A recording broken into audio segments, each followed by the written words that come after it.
Glória a Deus, amém? Irmãos, eu acho que eu ganhei da turma, viu? Fui dormir, era 20 para as 4 da manhã. Então, se eu falar aqui com que arma que Abel matou Caim, ou qual animal que Moisés não levou na arca, não estranho não, viu, irmão? Corrige eu aí, viu? Quem que matou? Foi o Abel que matou Caim ou Caim que matou Abel? Prestar atenção no que eu falei? Nem prestar atenção, né? Foi Moisés também não, viu? Que levou a arca, foi Noé. Mas glória a Deus. Se o OBS falhar ali, dá uma olhadinha. Tá falhando, acorda, André. Som falhar, acorda o André também. Irmãos, mas glória a Deus, né? Bom, falando do Natal, a gente que é cristão, a gente tem que comemorar mesmo o Natal, né? Estar ali com a família, com os irmãos. A gente fez alguma coisa lá em casa, tal. Fizemos a ceia. E é muito gostoso estar em comunhão, né? Com os irmãos e celebrando e agradecendo a Deus pelo nascimento de Jesus. Olha que bênção. Se Jesus não tivesse nascido, que seria de nós, né, irmãos? Se Jesus não tivesse nascido. Assistindo uma série chama The Chosen, que é Os Escolhidos, e interessante assim, mostra assim, o ano 26 depois de Cristo, antes de Jesus começar o ministério, como que era a vida ali de Jesus antes dele começar o ministério. Aí eles fazem um enredo, né, embaixo de pesquisas de como era um homem judeu. Irmãos, um homem judeu ali, ele era estudioso da Bíblia, e Jesus apareceu como professor, ensinava as pessoas assim, até que ele se manifestou como o Cristo. Então você fica olhando e fala, nossa, que grande obra que Deus fez, né, com o nascimento de Jesus. E Jesus ali, como homem, teve que viver nesta terra. Mas também como homem, não como Deus, ele não usou os poderes assim, vamos dizer, sobrenaturais de Deus. Ele como homem, cheio do Espírito Santo, realizou tudo aqui na terra. Embora sendo filho de Deus, ele mostrou para nós que é possível, né, viver uma vida com Deus. Então abra a Bíblia comigo em Mateus capítulo 11. Evangelho de Mateus capítulo 11. Palavra conhecida dos irmãos. Versículo 28. Mateus 11, 28.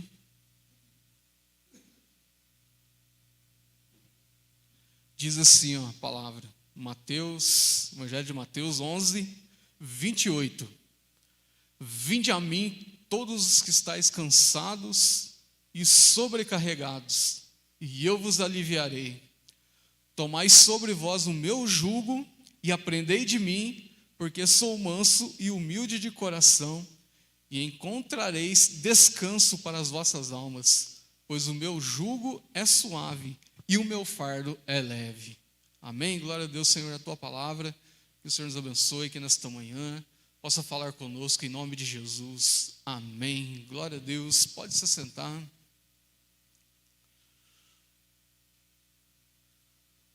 Palavra bem conhecida. Mateus capítulo 11. Mateus está escrevendo. Jesus, alguns discípulos ali de João Batista ouvem falar de Jesus e essa informação chega até João Batista. João Batista estava na prisão e João Batista vai enviar alguns homens para perguntar se Jesus é o Cristo ou não. Olha, Mateus 11, versículo 1. Volta um pouquinho para você ver. Mateus 11, versículo 1. Quando Jesus acabou de instruir seus 12 discípulos, partiu dali para ensinar e pregar nas cidades da Galileia. João, ao ouvir na prisão falar dos feitos de Cristo, enviou 2 dos seus discípulos a perguntar-lhe: és tu aquele que havia de vir, ou devemos esperar outro? Irmãos, olha, João na prisão ouviu falar de que Jesus estava fazendo, e pediu para perguntar: você é o Cristo ou temos que esperar outro? Respondeu-lhes Jesus: ide e anunciai a João as coisas que ouvis e vedes. Os cegos veem, os coxos andam, os leprosos são limpos, os surdos ouvem, os mortos são ressuscitados, e aos pobres é anunciado o Evangelho. E bem-aventurado é aquele que não se escandalizar por minha causa.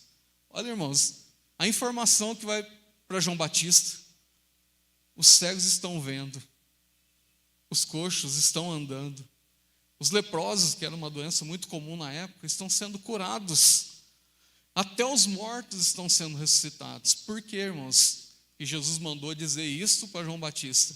Existe uma profecia do Messias em Isaías 61 que vai falar: o Espírito do Senhor Deus está sobre mim, pelo que me ungiu para dar liberdade aos cativos, dar vista aos cegos. Eu tinha uma profecia lá no Antigo Testamento que quando o Messias aparecesse, ele faria aqui esses sinais.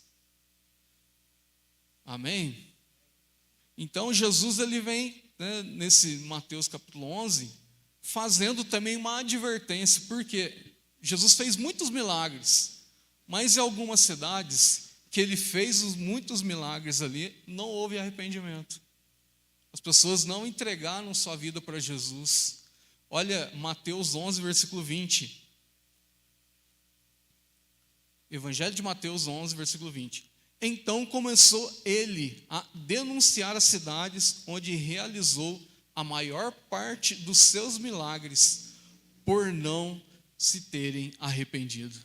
Olha, irmãos, Jesus pronunciou uma palavra para aquelas cidades que receberam muitos milagres, mas eles não se converteram. Então Jesus, ele faz milagres, amém? Mas o maior milagre que Jesus quer operar nos nossos corações, irmãos, é a conversão. Antes de qualquer outro milagre, antes de cura, antes de tirar lá toda a ansiedade do seu coração, a primeira coisa é te dar a salvação. E com a salvação vem o pacote, amém? Recebeu a salvação em Cristo, vem o pacote da salvação, que é a paz no coração. Aí Jesus, então, depois que ele denuncia, né, essas cidades, engraçado, lá no versículo 23, ele fala assim, ó: e tu, Cafarnaum, serás levado até os céus, ou serás derrubado até o inferno? Se em Sodoma tivesse sido feitos os milagres que em ti se operam, ela teria permanecido até hoje. Em Cafarnaum, irmãos, Jesus realizou muitos milagres, mas a cidade não se arrependeu. E quando Jesus fala sobre o pão que desceu dos céus, a multidão seguindo Jesus por conta dos milagres. Mas quando ele fala assim: eu sou o pão vivo que desceu dos céus, aquele que não beber do meu sangue e comer da minha carne não tem parte comigo. Jesus trouxe um discurso duro, foi em Cafarnaum. E as pessoas começaram a dura esse discurso, quem pode ouvir? E começou a ir embora. Aí Jesus vira para os 12 e pergunta: vocês também não querem ir embora? Aí Pedro vai falar: para onde iremos nós, Senhor, se só tu tens as palavras de vida eterna? Aleluia, glória a Deus. Então, amado, Jesus, ele vem ensinando. E Jesus, quando chega, se apresenta como Messias, Israel aqui, os judeus, estão vivendo debaixo de uma opressão romana, estão debaixo do domínio romano. Tanto é que os judeus tinham que pagar o imposto para os romanos. Aparece Mateus ali, o cobrador de impostos. Ninguém gostava de Mateus, porque Mateus cobrava imposto do próprio povo. Ele trabalhava para os romanos, recolhendo os impostos. Então ninguém gostava de cobradores de impostos. Ninguém gostava dessas pessoas. Tá? E Jesus, ele aparece então como Messias ali. E ele percebe que as pessoas estão ansiosas, porque estão longe, o templo está ali meio que corrompido, porque o sacerdócio na época estava sendo vendido por dinheiro, a religião estava corrompida, eles debaixo também aí de um domínio romano. Então eles aguardavam ansiosamente o Messias. Tinha essa ansiedade de aguardar o Messias, né? De que o Messias chegasse. Aí no versículo 28, Jesus vai falar então: vinde a mim todos que estáis cansados e sobrecarregados, e eu vos aliviarei. Porque, irmãos, os judeus aqui na época estavam oprimidos, debaixo do domínio romano e aguardando o Messias. Engraçado que a situação foi chegando assim, a ponto das pessoas estarem tão ansiosas que Jesus veio no momento certo ali. E chegou, como o pastor leu lá em casa ontem à noite, né? Quando era para Jesus nascer, para Maria dar à luz, teve o decreto. E eles tiveram que ir para a cidade de Belém. Engraçado, né? Tinha a profecia que Jesus nasceria da cidade de Belém. Quando estava pertinho ali de Maria dar à luz, em Nazaré, houve um decreto do governador: não todo mundo tem que fazer o recenseamento. E cada um teve que ir para a sua terra. Como Maria e José eram de Belém, tiveram que ir para Belém. Amém, irmãos? Gálatas fala assim: em vindo a plenitude dos tempos, nasceu Jesus, nascido de mulher. Porque veio no tempo certo. Então Jesus está dizendo aqui, irmãos: vinde a mim todos que estáis cansados e sobrecarregados, e eu vos aliviarei. Sei que os irmãos hoje, quem comemorou o Natal, está um pouco cansado, mas não é esse cansaço não, viu, irmão? Viu, André? Não é esse cansaço não, viu? O que é esse cansaço? Então, uma palavra que eu quero trazer para você aqui nesta manhã, para você que está ouvindo aí no YouTube, é: não tenha medo. Não tenha medo. E busque um refúgio no Senhor. Amém? Salmo 112 fala assim, o salmista fala assim: e não temerás as más notícias. Olha o salmo, vamos lá, Salmo 112.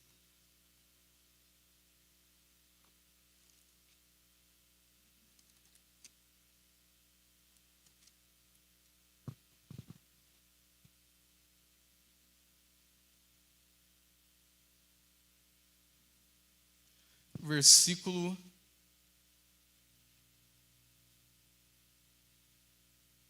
7. Salmo 112, versículo 7.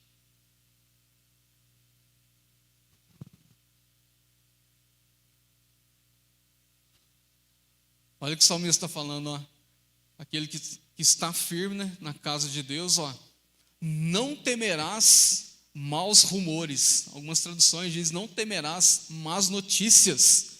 O seu coração está firme, confiando no Senhor. Amém?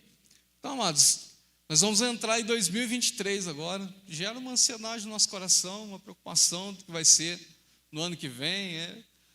Os irmãos aí preocupados com o governo, com tanta coisa.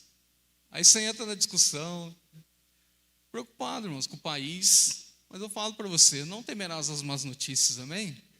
Não tenha medo de más notícias, irmão. Porque o nosso refúgio é o Senhor.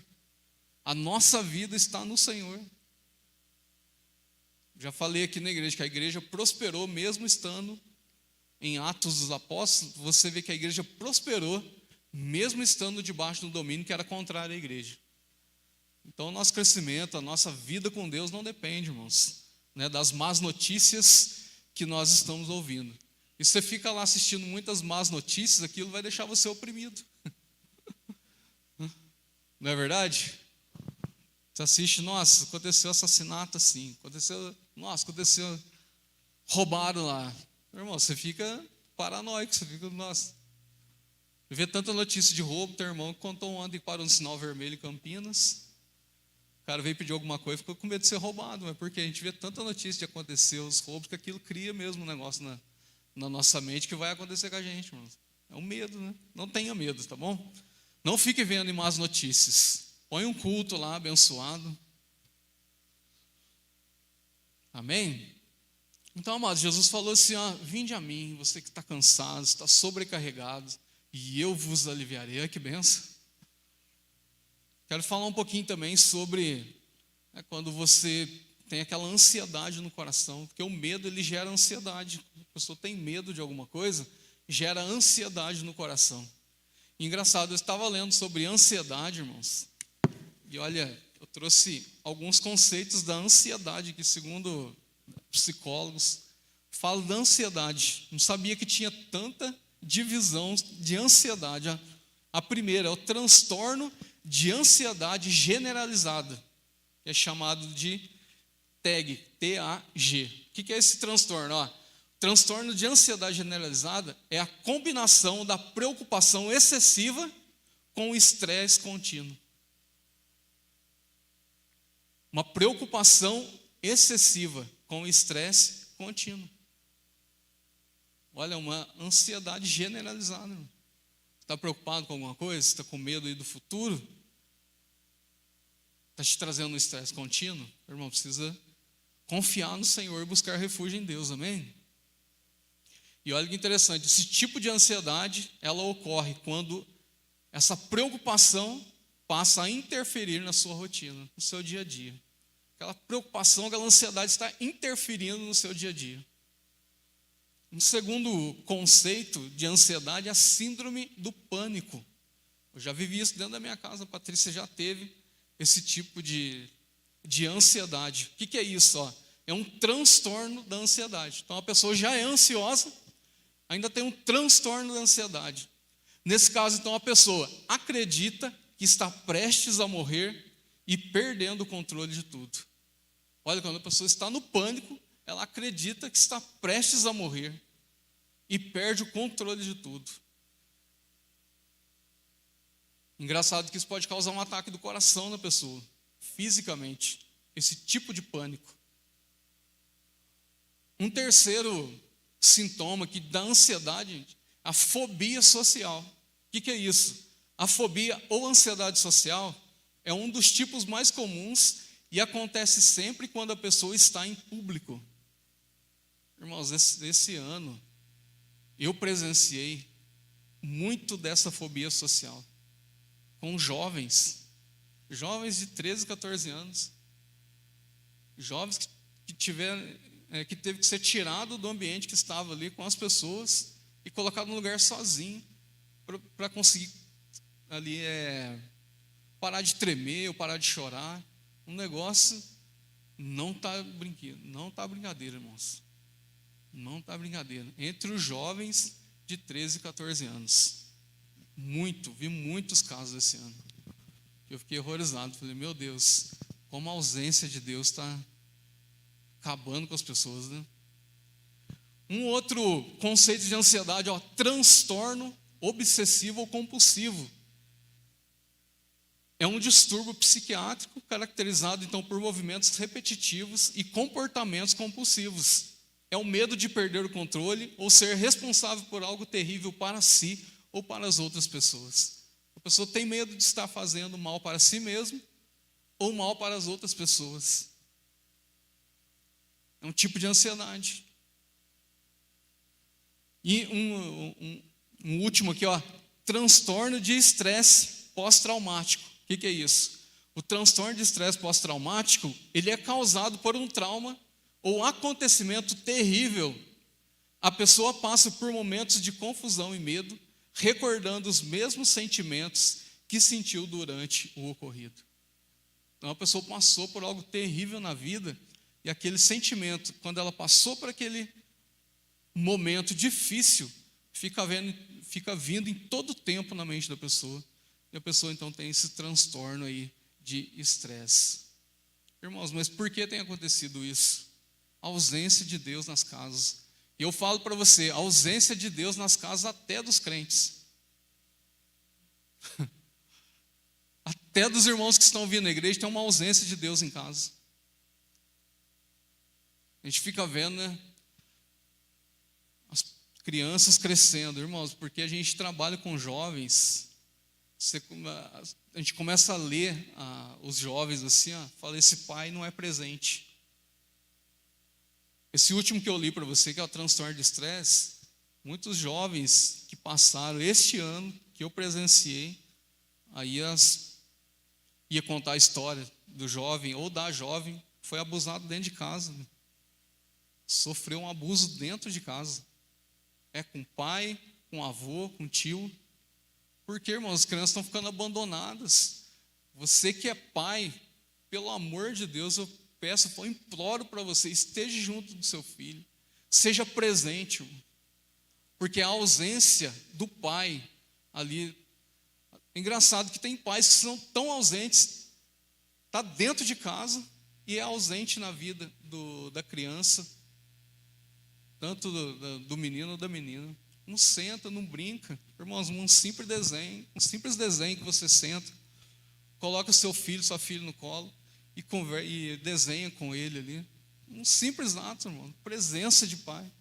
Tem gente que entope as crianças de presente e não tem presença nenhuma dentro de casa. Eu lembro, a Patrícia contou o caso lá do gerente do supermercado. O gerente do supermercado deu um carrinho para o menino dele, controle remoto desse tamanho assim, tal. Um negócio 300 conto, personalizado, carrinho, controle remoto e tal. O menininho brincou um pouquinho com o presente.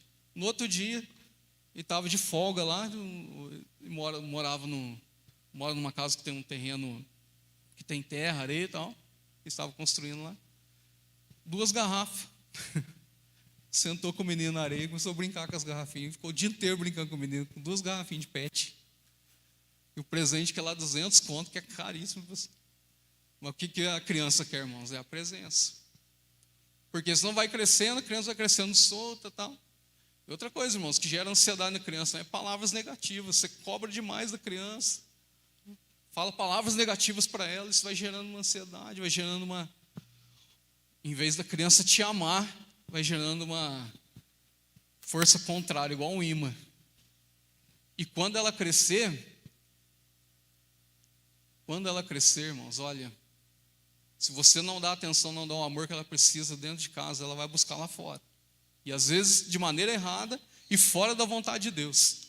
Aí quando a criança faz um negócio errado lá, jovem, você quer mandar embora, quer brigar, quer bater, irmãos, aí não adianta, irmão. Tem que bater no ser. Tinha que ter sentado com a criança e dado presença de pai. Principalmente, irmãos, a figura masculina. Faz muita falta a figura masculina na personalidade, tanto da menina quanto do menino. Não sei se vocês já leram o livro A Batalha da Mente, da Joyce Meyer. Irmãos, olha, leia esse livro. Ela começa o livro contando já a história de uma moça e de um moço, que os dois casaram. E depois de um tempo começaram a passar um problema no casamento. Por quê? A mulher era dominadora. Porque o pai maltratava a mãe e ela dentro de casa a vida toda. E ela falava dentro dela, quando eu crescer, eu não vou me submeter a homem algum. Olha, irmãos. O pai maltratava tanto psicologicamente quanto fisicamente. Maltrato, tá, gente? Não é educação, não. A educação a gente tem que dar, tem que ensinar. Umas varadinhas de vez em quando, não tem problema não. Faz bem, chineladinho lá, ensinar. Mas maltratava fisicamente e psicologicamente com palavras. Então ela cresceu e falou assim, quando eu for adulta, eu não vou ser submissa a homem algum. E ela casou. Aí começou a ter problema. Por quê? Ela queria controlar tudo dentro de casa. Não aceitava o marido falar. Começou a dar problema. Aí o marido cresceu num lar que as pessoas eram passivas demais, não resolvia os problemas. Então, de um lado, a mulher era dominadora, e do outro lado, o homem também era passivo e não conseguia resolver as coisas dentro de casa. Você vê a criação, né, como que é o negócio. Aí depois da história eles são ajudados, tudo. Mas eu falo para você, irmãos, nós que temos famílias aqui, temos que cuidar dos nossos filhos, de verdade. Estar com eles. Porque não está fácil esse mundo, né? Você vai falando com a criança, gera ali uma ansiedade, a criança está passando por um problema desse. O que acontece? Ela vai buscar como saciar essa ansiedade. Aí a sua casa está ainda com a ausência de Deus. Irmãos, aí ela vai buscar no mundo mesmo. Mas levei meu filho na igreja a vida inteira. Pois é, só levar na igreja eu já falei. O irmão perguntou para mim um dia assim, uma pessoa chegou para ele e falou assim, eu levei o meu filho a vida inteira na igreja. E o meu filho não serve Jesus hoje. Então o segundo filho eu não vou levar, porque não adiantou nada. E perguntou para ele, o que você me fala? Aí a pessoa perguntou para mim, falando: Edivaldo, o que você falaria? Falaria, primeiro, só levar na igreja não adianta. Segundo lugar, o exemplo dentro de casa fala muito mais do que levar na igreja. Porque não adianta nada, irmãos. Eu venho aqui na igreja, eu sou uma coisa, chego dentro da minha casa, com os meus filhos eu sou outra coisa. E não mostro Deus dentro da minha casa. Não tenho um exemplo de Deus dentro da minha casa. Irmãos, não adianta. Falei, em terceiro lugar, o semeador saiu a semear. Tem uma parábola que Jesus fala assim, o semeador saiu a semear, e ele jogou a semente no campo, e não sabendo ele como, a semente brotou. Então você tem que ter um pouco de fé também. Você tem que lançar a semente, amém? Acreditando, não sei como, mas acreditando que essa semente ela vai brotar. Aí falou, é verdade. Então, glória a Deus, amém? Então, amados, Jesus disse assim, eu sou a porta das ovelhas, aquele que entrar por mim, ele entrará e achará pastagens, aleluia. Como que tira a ansiedade do coração, irmãos? É servindo e buscando a Deus. Jesus disse, vinde a mim, você que está cansado e sobrecarregado, e eu vos aliviarei. Tomai sobre mim o meu jugo, e aprendei de mim que sou manso. Amém? Glória a Deus. Sabe o que é jugo? Quem sabe o que é jugo? Jugo é que você colocava no burro para carregar. O pessoal ia para a roça, colocava em cima do burro aquele jugo com os 2 jacás do lado, carregar milho, feijão, essas coisas. Então Jesus está falando que esse jugo que é colocado não é pesado, ele é leve. Você vai andar, caminhar tranquilo na presença de Deus. Então eu falei na reunião dos homens lá em Maria da Fé, eu vi um post no Facebook de um pastor e de uma ovelha. E a ovelha estava inteirinha, cheia de lã. E estava escrito assim, a ovelha estava perdida por 6 anos, carregando um peso extra. Estava sem pastor, porque o pastor, a lã vai crescendo, né? Vai crescendo, aquilo vai pesando na ovelha. Aí está escrito assim, bastou apenas 20 minutos na presença de um pastor para que todo o peso extra fosse tirado. O pastor tosqueou a ovelha, né? E tirou todo o peso extra da ovelha. Então, irmãos, nós estamos vivendo aqui a nossa vida, às vezes está aí coração ansioso, está com medo, vem para Jesus, porque Ele é o pastor das ovelhas, amém? E Ele tira todo o seu peso extra. Tem que lançar na presença de Deus. Ruth, abre comigo no livro de Ruth. Busque, não tenha medo e busque refúgio na presença de Deus, amém? Ruth, pegue no Antigo Testamento, você vai pegar Josué, Juízes, Ruth. Gênesis, Levítico, Números, Deuteronômio, Josué, Juízes, Ruth. Bem no comecinho do Antigo Testamento.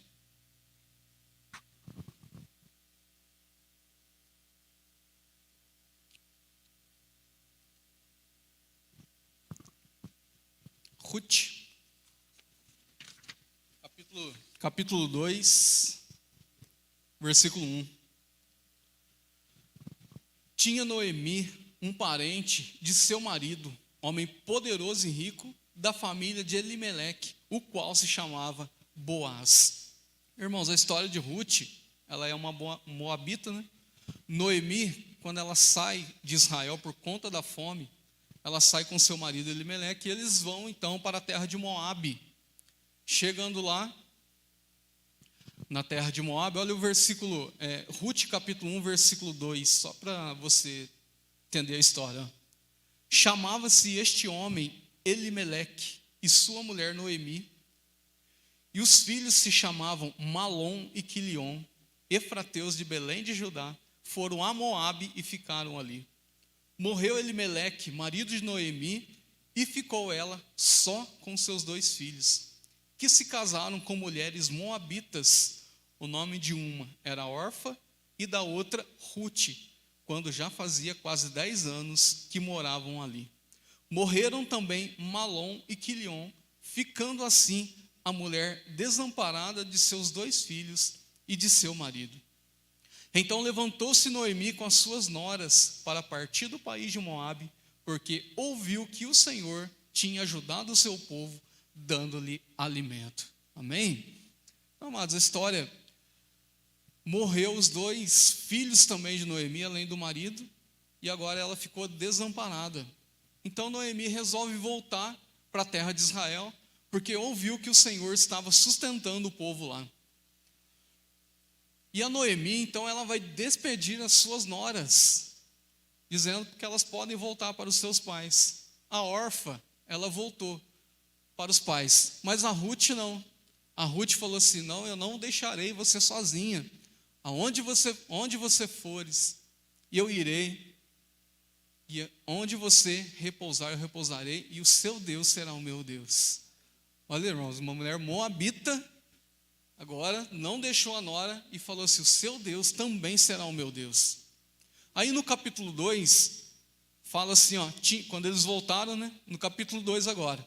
Tinha Noemi um parente de seu marido, um homem poderoso e rico da família de Elimeleque, o qual se chamava Boaz. Ruth, a moabita, disse a Noemi: deixa-me ir ao campo e apanharei espigas atrás daquele em cujos olhos eu achar graça. E ela lhe disse: vai, minha filha. Assim ela se foi, chegou ao campo e respigava após os ceifeiros. Por acaso entrou no campo de Boaz, que era da família de Elimeleque. Irmãos, por acaso ela entrou no campo de um homem que era da família de Noemi. Por um acaso, né? Por um acaso, o Senhor que já estava operando, hein? Olha o versículo 4. Boaz vinha de Belém e disse aos ceifeiros: o Senhor seja convosco. Responderam-lhe eles: o Senhor te abençoe. Perguntou Boaz ao servo encarregado dos ceifeiros: de quem é esta moça? Respondeu-lhe o servo: esta é a moça moabita que voltou com Noemi do país de Moabe. Disse-me ela: deixe-me colher e ajuntar espigas por entre os molhos após os ceifeiros. Ela chegou aqui no início da manhã e está em pé até agora, a não ser por um pequeno descanso no abrigo. Irmãos, Ruth entrou então no campo de Boaz e trabalhou ali o dia inteiro. E Boaz já olhou e colocou os olhos naquela moça e perguntou: de quem? De onde é esta moça? Então eles vão falar: olha, parente de Noemi que veio da terra de Moabe. Olha o versículo 8 agora. Então disse Boaz a Ruth: ouve, minha filha, não vás colher em outra lavoura, tampouco passes daqui. Ficará aqui com as minhas servas. Os teus olhos estarão atentos na lavoura que ceifarem, e irás atrás delas. Dei ordem aos servos que não te toquem.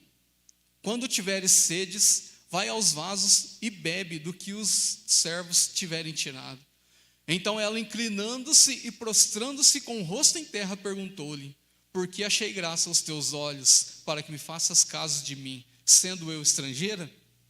Olha, irmãos, tinha um costume em Israel que os mais pobres, eles poderiam ir nas lavouras lá, e as espigas que caíam, os mais pobres poderiam colher, os que ficavam ali no pé, o resto, vamos dizer assim, eles poderiam colher. Mas Boaz, ele deu ordem para que propositalmente os servos dele derrubassem um pouco mais para ela poder colher. Aí ela vai perguntar assim: mas por que o Senhor está fazendo essa bondade comigo? Olha o versículo 11. Respondeu-lhe Boaz: eu ouvi falar de tudo que fizeste a tua sogra depois da morte do teu marido, como deixaste teu pai e tua mãe, a terra onde nascestes, e vieste para um povo que antes não conhecias. Que o Senhor recompense o teu feito, e que o Senhor, o Deus de Israel, sob cujas asas viestes buscar refúgio, te recompense ricamente. Aleluia. Jesus diz: vinde a mim, vós que estáis cansados e sobrecarregados, e eu vos aliviarei. Olha o que Boaz vai falar: que o Senhor te recompense o teu feito, e que o Senhor, o Deus de Israel, sob cujas asas viestes buscar refúgio, te recompense ricamente. Então eu falo para você que nesta manhã, meu querido, não tenha medo, mas busque refúgio no Senhor. Busque refúgio em Deus, assim como Ruth fez. Olha a situação dessa mulher. Imagina a ansiedade, o medo que essa mulher não teve do futuro, das coisas que iriam acontecer com elas. Mas elas confiaram em Deus, amém? E o Senhor abriu a porta. Então você está orando a Deus, pedindo uma direção para Deus, que vai acontecer comigo neste ano. Irmãos, glorifica ao nome de Jesus, que você vai ver o que vai acontecer com a sua vida. Apenas isso. Busque refúgio no Senhor. Vinde a mim. Venha a mim. Está cansado? Está sobrecarregado? Vinde a mim. Vai na sua casa lá. Tem lá 3 divisórios do armário, 3 caixinhas de remédio.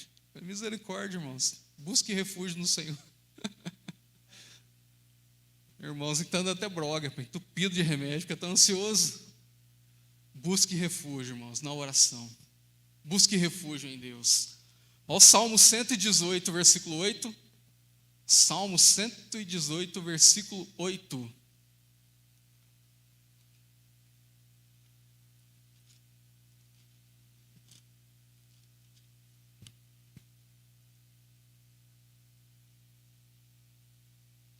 Salmo 118, versículo 8.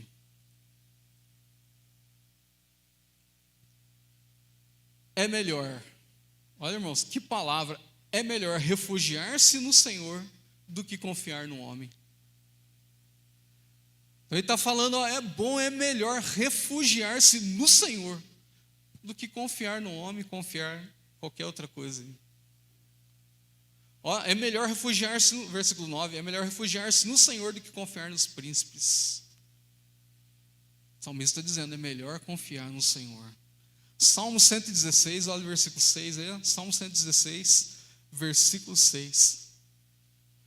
O Senhor protege os simples, quando eu estava abatido, Ele me livrou. Amém, irmãos? Glória a Deus, olha, o Senhor protege os simples. Quando eu estava abatido, Ele me livrou. Se eu falo, irmãos, não fica ansioso, viu? Aprenda com Jesus, vinde a mim, você que está cansado, sobrecarregado, e eu vos aliviarei. Irmãos, mas como que eu vou ser curado? Eu estou vivendo na ansiedade, como que eu posso mudar isso? Eu já falei para você, refugie-se no Senhor. Mas Paulo também dá uma receitinha para nós sermos curados de toda ansiedade. Filipenses, capítulo 4. Filipenses, capítulo 4, versículo 6. Para a gente encerrar. Irmãos, um detalhe, viu? Filipenses, quando Paulo escreve Filipenses, estava preso. Aí ele fala, Filipenses capítulo 4, versículo 6, lá no Novo Testamento, mas no finalzinho da Bíblia.